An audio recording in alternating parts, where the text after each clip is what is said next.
നമ്മൾ പുതുവർഷത്തിലേക്ക് കാലെടുത്ത് വെക്കാൻ ഒരുങ്ങി നിൽക്കുമ്പോൾ എം.ടി. വാസുദേവൻ നായർ ഇനി നമ്മുടെ ജീവിതത്തിലില്ല, നമുക്കൊപ്പമില്ല. എം.ടി. വാസുദേവൻ നായർ ഓർമ്മകളിൽ അവശേഷിക്കുകയാണ്.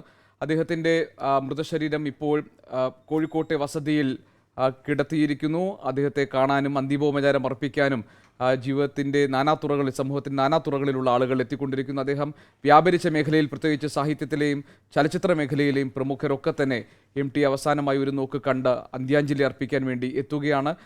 എം.ടി. വാസുദേവൻ നായരുടെ കൃതികളിൽ, അത് ചെറുകഥയാണെങ്കിലും നോവലാണെങ്കിലും, ആ കൃതികളിലൊക്കെ അദൃശ്യ സാന്നിധ്യമായിരുന്ന, ഒരുപക്ഷെ ഒരു മറഞ്ഞിരിക്കുന്ന കഥാപാത്രം എന്ന് എം.ടി. തന്നെ വിശേഷിപ്പിച്ചിട്ടുള്ള കാലം, ആ കാലത്തിൻ്റെ എവനിക്ക് ഉള്ളിലേക്ക് എം.ടി. വാസുദേവൻ നായർ മറയുകയാണ്.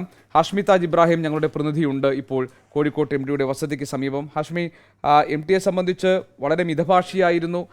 എം.ടി കുറച്ചാണ് എങ്കിൽ പോലും വളരെ ശക്തമായ സൗഹൃദ വലയമുള്ള ആളായിരുന്നു എം.ടി. വാസുദേവൻ നായർ. കാരണം വളരെ കുറച്ച് ആളുകളോടാണെങ്കിൽ പോലും എം.ടിക്ക് അവരോടൊക്കെ വളരെ തീവ്രമായ വൈകാരികമായ അടുപ്പം അദ്ദേഹം കാത്തു സൂക്ഷിച്ചിരുന്നു. തുടക്കകാലത്ത് അത് സാഹിത്യ മേഖലയിലുള്ളവരായിരുന്നെങ്കിൽ പിന്നീട് അങ്ങോട്ട് ചലച്ചിത്ര മേഖലയിലുള്ളവരുമൊക്കെയായി എം.ടി ആ ചങ്ങാത്തം കാത്തു സൂക്ഷിച്ചിരുന്നു. അവരെയൊക്കെ വേദനിപ്പിച്ചുകൊണ്ടാണ് എം.ടി. വാസുദേവൻ നായർ, 91 വയസ്സിലാണ് അദ്ദേഹത്തിൻ്റെ മടക്കമെങ്കിൽ പോലും എം.ടിയിൽ നിന്ന് ഇനിയും അദ്ദേഹത്തിൻ്റെ ഒരുപാട് സർഗസൃഷ്ടികൾ ഇനിയും വരാൻ ഇരിക്കുന്നുണ്ട് എന്ന് നമ്മൾ കരുതിയിരുന്നു. അദ്ദേഹം അങ്ങനെ മടങ്ങുകയാണ്. ആരൊക്കെയാണ് അവിടെ എത്തി അദ്ദേഹത്തിന് ആദരാഞ്ജലികൾ അർപ്പിക്കുന്നത്? എന്തൊക്കെയാണ് അവിടെ നിന്നുള്ള പുതിയ വിവരങ്ങൾ? Gopi, P S Sreedharan Pillai Goa governor പറയുന്നത് പോലെ കാലത്തിന്റെ ഗതിപ്രവാഹത്തിൽ എല്ലാ മനുഷ്യർക്കും മടങ്ങിയേ മതിയാവുകയുള്ളൂ. അത് യാഥാർത്ഥ്യമാണ്, സത്യമാണ്. ഇത് 91 വയസ്സെന്ന് പറയുന്ന ദീർഘായുസിനൊടുവിൽ സാർത്ഥകമായ 100% സാർത്ഥകമായ മടങ്ങുന്നത്, അതും ശരിയാണ്. കാര്യം 7 പതിറ്റാണ്ട് 70 വർഷങ്ങളിൽ മലയാളിയുടെ ജീവിതത്തെ ഇത്രത്തോളം സ്വാധീനിച്ച എഴുത്തുകാരനായി നിലനിൽക്കുക, 1 അല്ല 2 അല്ല 3 അല്ല 3-4 തലമുറകളിലേക്ക് അതിൻ്റെ സ്വാധീനം ഉണ്ടാവുക.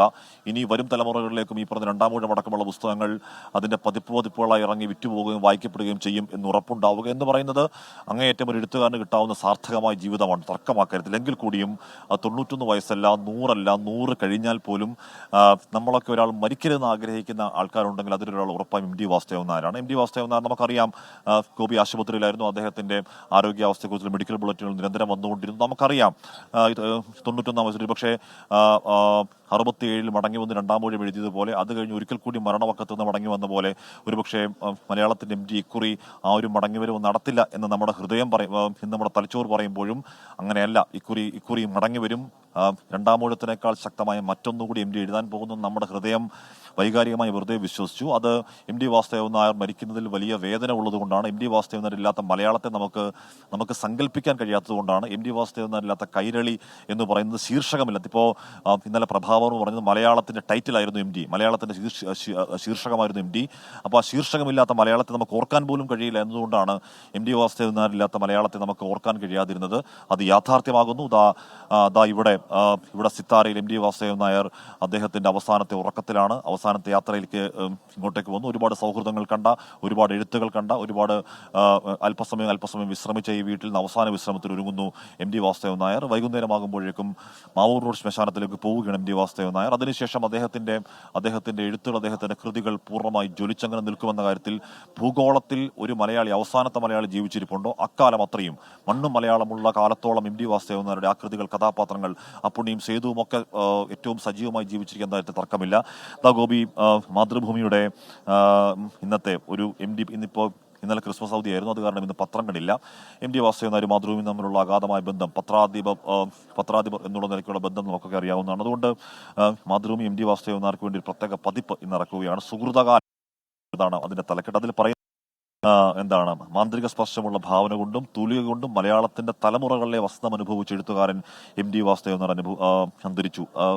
തലമുറകളെ വസന്തം അനുഭവിപ്പിച്ച എഴുത്തുകാരൻ എന്ന് പറയുകയാണ്. 100% ശരിയാണ് ഗോപി. അത് ഉറപ്പായും മറ്റേതെങ്കിലും ഒരു എഴുത്തുകാരൻ അത്തരത്തിൽ എം.ടി. വാസുദേവൻ നായർ ജീവിച്ചിരുന്ന കാലത്തെ, അദ്ദേഹത്തിന്റെ കാലത്തെ മനുഷ്യരെ അഗാധത്തിൽ സ്വാധീനിച്ചു. അതിനുശേഷം ഒരു തലമുറയെ സ്വാധീനിച്ചു. എൻ്റെയൊക്കെ തലമുറ, ഗോപിയുടെയും നമ്മുടെയൊക്കെ തലമുറയെ സ്വാധീനിച്ചു.